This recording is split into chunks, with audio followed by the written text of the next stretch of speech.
Hey guys, we are back with some more Salt Lake City Lakers franchise mode, and in the last one, we struggled to find offense quite a bit. So what I'm going to do in this one is, for right now, we're going to leave things the same. I was considering making a trade, and there is a player that I have scouted out for closer to the trade deadline should it come down to it.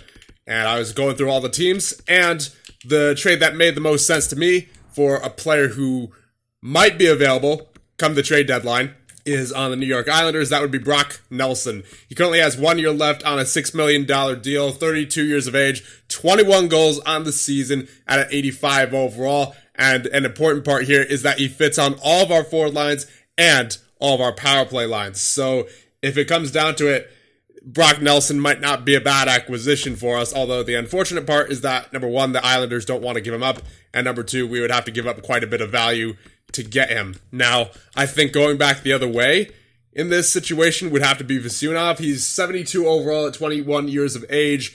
He's had some good numbers in the AHL this year so far, but as of right now, he's outclassed by guys like Gunler, Gunther, Naslund, and then in addition to all the guys who we currently have in the NHL. So I think it would definitely have to be Vasunov going the other way, in addition to a couple of second round picks. I don't think one of our second round picks would get it done. I think we would have to send both Tampa and our own second round picks in order for this to work. Now, I don't want to give up our first round picks because when you take a look at Edmonton's first round pick here, it's pretty clear that that is more than likely going to be a lottery pick come the end of the regular season. So we're definitely holding on to that one. And our own first round pick, obviously, it doesn't have nearly as much value, but what there is in the draft this year is a goaltender that I'm really interested in, as he is going late in the first round, so he will more than likely be available by the time we pick. And also, in addition to Edmonton's pick being as high as it is, there's a franchise defenseman going first overall this year. So if that pick ends up being the first overall pick, we get ourselves a franchise defenseman. And later on in the first round, as I was mentioning before, there is an immediately goaltender, Ilya Kistov, and he's 19 years of age, but look at his attributes already. A- for reflex, puck control, and athleticism. And he's apparently 2 years away from the NHL. I would say he's roughly a 73 overall. That would immediately make him our best goaltender prospect. Even better, I think, than than Rohan Bowman. So I would really like to keep both of our first round picks this year. Obviously, we're not trading Edmonton's first round pick because that is a gold mine right now, because they are last in the Pacific Division, and they are tied for last in the entire Western Conference, and it looks like they are probably third last in the entire league, only to the Predators and the Montreal Canadiens. Hopefully that situation does not change, and we can get ourselves another top 3 pick. And I don't even remember when we made the trade for that pick or what we traded for that pick. But obviously, it looks like it's going to be a pretty good trade for us. So once again, we're not going to make that trade for Nelson just yet. I want to see how this team simulates throughout the rest of the month going up to the trade deadline, because we did have a pretty solid stretch over these past 5 games with the new lines that we have. We had a shootout win against Columbus, 4 goals scored in regulation, only 2 goals scored in regulation against LA and Pittsburgh, but then we had a 4-1 win against Calgary and an 8-1 win against Winnipeg. So let's see how we do in February before considering making any trades. And with that being said, let's get through the simulation, and I guess I'll see you guys back around roughly a couple of games before the trade deadline. I'll say we'll reevaluate where we're at.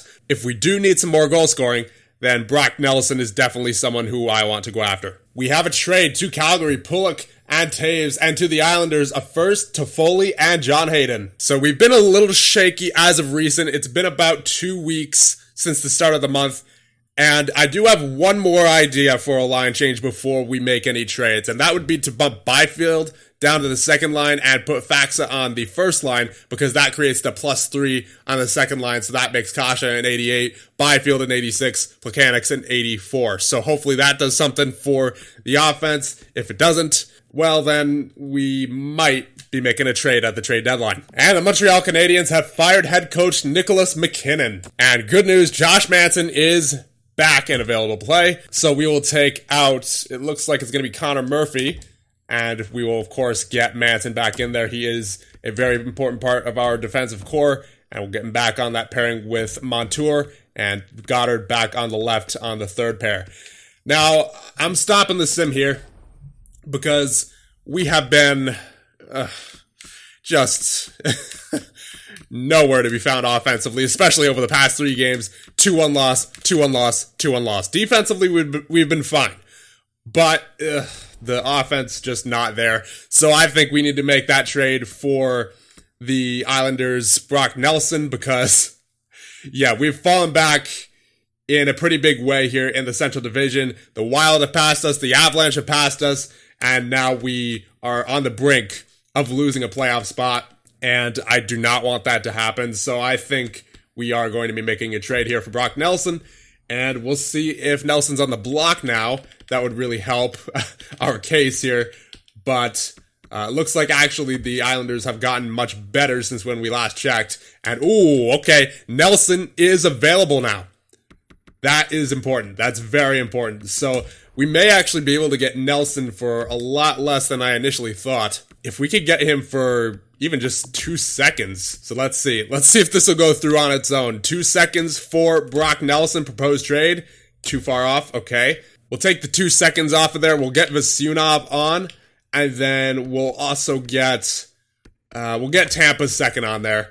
So Vasyunov and Tampa's second for Brock Nelson. Once again, I'll show you Nelson's stats before we make this trade. 25 goals so far in the season. That would put him, I believe, first on our team in goal scoring. And he lays the body a lot. And he fits into our coach's scheme. That's what I like best about him. And hopefully he's a pretty good addition here. Proposed trade. Still not enough. So I think we'll include Koivisto here as well. He's a 60 overall, 19 years of age, low top 6. I don't see him really becoming much for us. So Vasyunov, a second, and Koivisto for Brock Nelson. Proposed trade. That will go through. So Brock Nelson, now a member of your Salt Lake City Lakers. Simmons was sent down to the AHL automatically by the computer. So now we are going to take out, I think it's got to be Evander Kane because he has been almost nowhere to be found offensively this year. I don't want to take out Palat. He's actually done pretty well. So yeah, I think it's going to be Evander Kane. And we will put in Brock Nelson. Welcome to the team. And let's take a look at his... oh yeah, that's fantastic. So we're going to try Nelson on the first line with Wright and Burakovsky. So we're going to try Wright at center again. Obviously, he didn't have the greatest face-off percentage to start the year. I believe he was at a 37% before. He's currently at a 40%. We're going to see if that goes up in between two veterans like Burakovsky and Nelson. Then you have Plekanec, Byfield, and Kasha. That didn't change at all. Then you have Hedl, Faxa, and Kapanen. So that is an OP third line as long as Hedl can start to pick it up, which it looks like he may have a little bit so far, but he's had a rough season in general. And then Palat, Comfort, and Aston Reese has stayed the same. Defense has stayed the same. Power play has stayed the same as well, because the power play has actually been kind of clicking as of recent. It's just the offense, mainly 5-on-5 offense, that's been the problem. The penalty kill's been just fine. No reason to change that. So we'll see what this does for us. So we'll see how we do in these 4 games before the trade deadline. Toronto, New Jersey, Nashville, and Boston. We have a trade to St. Louis, Haula and Scandella, and to Vegas, Graps, a first and a third. We have a trade to Boston, PK Subban and Nikita Zadorov, and to New Jersey, 2 first-round picks. My goodness. Now the trade to Minnesota, a first, a second, and Vasiliev, and to San Jose, Luke Kunin. So after the 4 games that we have played, we got 1 win. It was a 10-3 win, and then we had a 6-5 overtime loss against Toronto, and then a 2-1 loss against New Jersey, and a 5-2 loss against Boston. So this team's kind of all over the place at the moment. And I believe we have fallen out of a wildcard spot here, as yes, we have. We are currently sitting at 64 points. The Avs are right above us with 65 points in a divisional spot, but we lost our wildcard spot to the Flames and the Sharks. I don't know if it's just part of the growing pains of this team, because, again, we're still a young team. It's not like we're the most skilled team on paper either, but we should be scoring more goals than we are on a regular basis, right? I mean, obviously, the team showed what it's capable of here against Nashville and against Toronto, but I want to see that on a much more consistent basis. So let us go through the trade deadline, and we'll see where we're at. I would say somewhere in the middle of March. We have another trade to Dallas, Joel Eriksson Ek, a third and a fourth, and to Minnesota, Rope Hintz. I'm thinking this is just sort of growth pain or something for this team, because I have no idea what this team is right now. We had a 3-1 loss against Montreal right after the trade deadline. Then you have a 5-2 win against Colorado, 5-2 win against Anaheim, 2-1 win against Edmonton, and a 4-1 loss against the Capitals, 5-3 win against Dallas, and a 4-3 shootout loss to Tampa. We're back in a playoff spot right now, luckily. So let's just go through the rest of the month, and we'll see where we're at on April 1st. But just to be safe, we're going to play it week by week here. So St. Louis, Philadelphia, and the New York Rangers, what do they have for us? We have a 5-4 win against the St. Louis Blues, and against the Philadelphia Flyers, we had a 4-2 loss and a 4-2 win against the Rangers. So we collected more points than not, and we're still in a playoff spot. So I guess we will go ahead another week. Arizona, Detroit, and Columbus. We have against Arizona a 6-1 loss, and against Detroit we have a 3-2 shootout win, it looks like there. Hayden Fleury out with a mild concussion until April 11th. That definitely does not help our offensive struggles. Well, I don't know if it's really offensive struggles anymore as much as it is just staying consistent. So I think we'll get Manson up here with Dundas, and then with Montour will be Goddard. He's grown a little bit. He's up to 181 overall. That's good. And we will get in his place Connor Murphy there. And against Columbus, we had a 7-2 loss. You absolutely hate to see it. So what kind of position are we in right now? We are still in a wild card spot, but just barely. We are 2 points ahead of the Stars, and we are 1 point behind the Sharks. It's not shaping up like I hoped it would. I mean, we're obviously still in a playoff spot, but we're not having as good of a run this season as we did to the end of last season. Though the good news is that some of our young players are growing. Plekanec is up to an 82. Wright's up to an 84 now. He's an official second-line forward. Byfield's still an 83, unfortunately. We'll hopefully see some growth from him in the offseason. Dundas is an 86 now, so he's slowly but surely getting his overall up there. I'm not going to check out the player stats as of right now, but I will check out the team stats to see where our goals for per game and goals against per game are at. We're currently sitting at 2.86 goals for per game and a 2.91 goals against per game. So that's gone up quite a bit since when we last checked.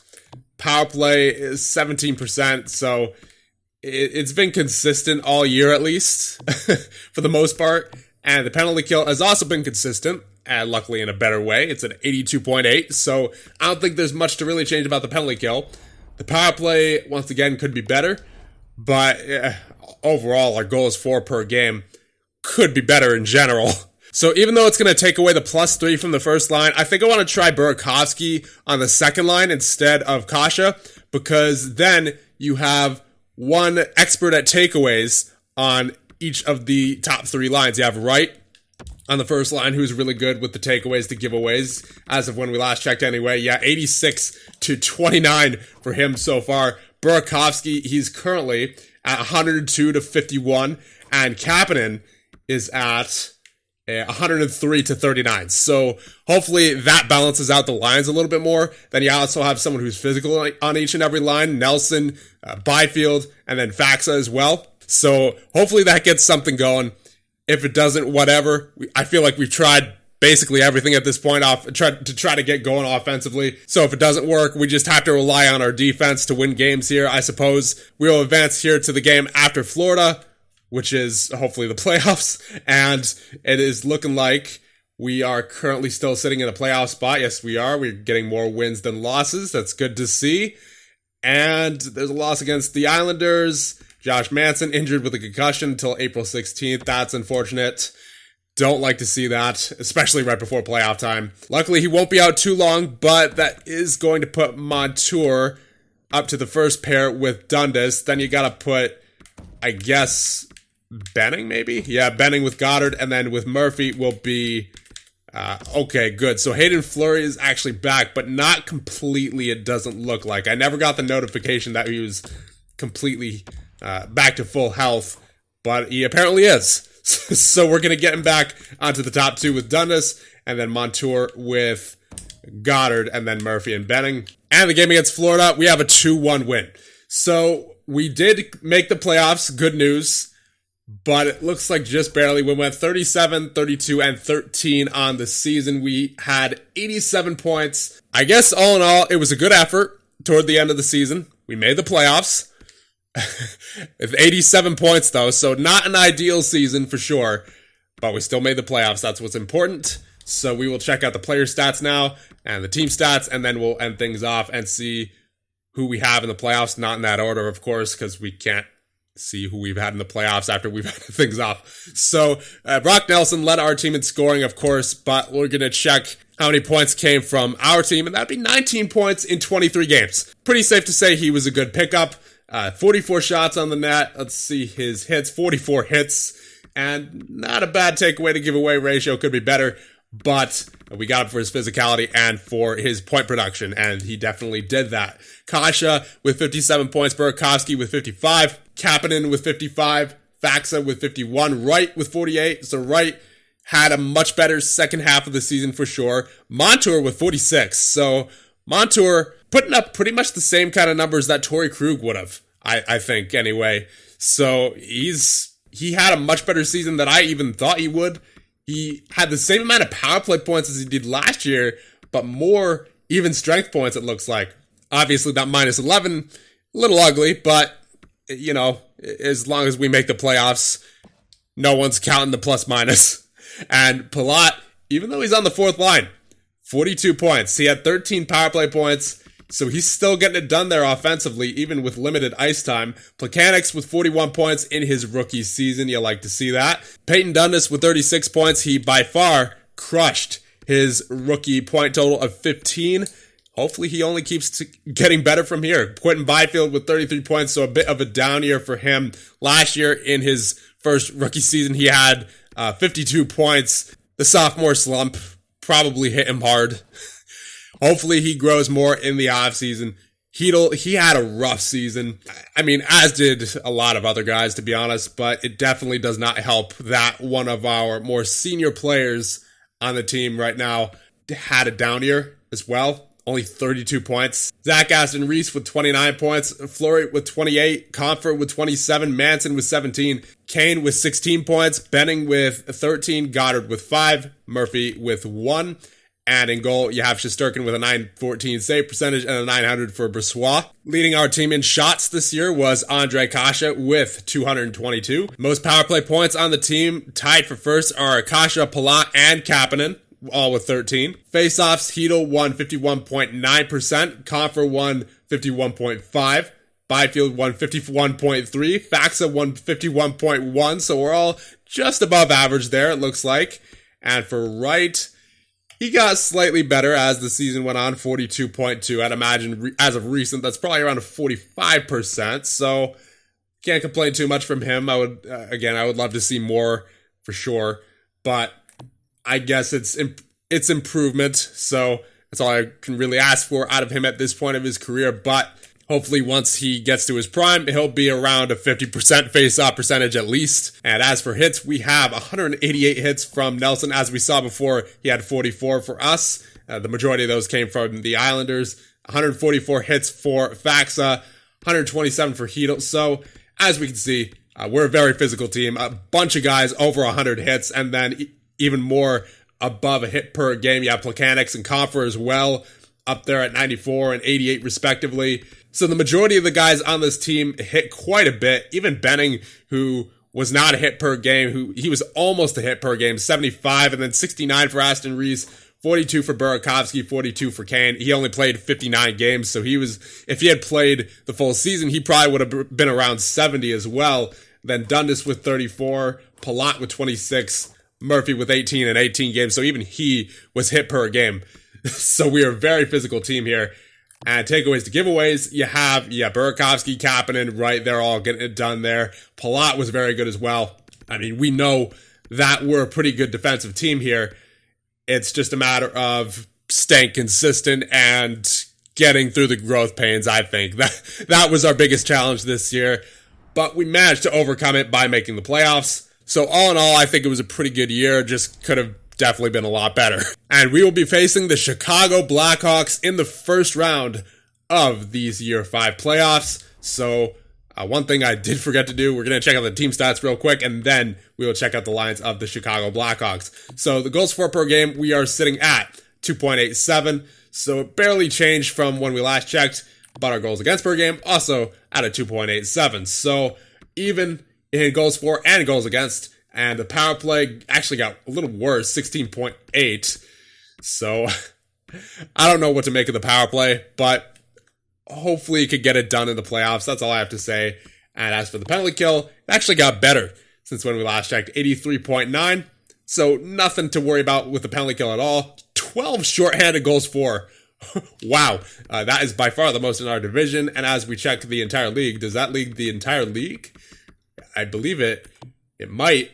Yeah, we're tied for first in shorthanded goals for. So now checking out the lines of the Chicago Blackhawks, they have Alex DeBrincat, Dylan Strome, and Patrick Kane on the first line. Second line, Nikita Gusev, Kirby Dach, and Alexander Nylander. Third line, Brandon Saad, Joe Pavelski, and Austin Watson. And on the fourth line, Antti Sarella, Ryan Getzlaf, and Sam Lafferty. On defense, they have Tyler Myers and Adam Boqvist on the first pair. The second pair is Michael Kempny and Nikita Zaitsev. And the third pair is Slater Cuckoo with Andreas Borgman. And in goal, they have Linus Ullmark and Anthony Stolarz. And scratched are Pizik, Beaulieu, and Dufour. So that'll be about it for this one. And in the next one, we have Buffalo versus Carolina, Ottawa versus Florida, Philadelphia versus Pittsburgh, Washington versus Tampa, and in the West, we have Vancouver versus Edmonton, Calgary versus LA, St. Louis versus Minnesota, and the Chicago Blackhawks versus your Salt Lake City Lakers. And I'll see you guys in the next one.